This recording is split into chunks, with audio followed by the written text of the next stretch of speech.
Seguid las luces.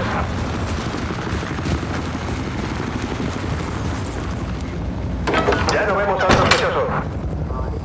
Lo has conseguido. Por cierto, me encanta el nuevo aspecto. ¿Qué estamos haciendo aquí, Tyson? Ten paciencia. Ya lo verás. No, mejor me lo dices ahora. Y empieza por cuando se te ocurrió que volar el autobús en el que iba era buena idea.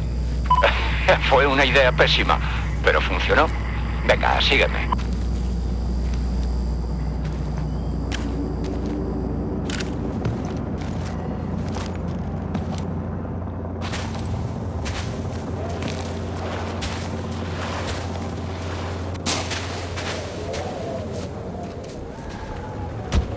¿Estás de coña o qué? ¿El traslado de Zap? ¿Y conseguirle una llave? Polis corruptos. Sabemos qué hilos mover. Mira, si sirve de algo, lo siento. Dame una razón para que no te parta la boca. Uno, te devolveré el golpe. Cuento con ello. Y dos, Julian Dawes. Piénsalo un poco. Me puso fuera de circulación. A ti te encerró y al final acabó jodiéndola a ella. Eres el único en el que podemos confiar. ¿Confiar?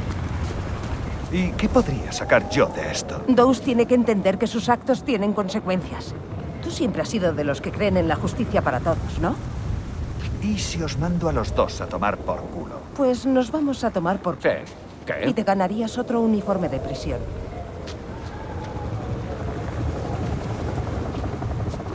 ¿De verdad es una elección tan complicada?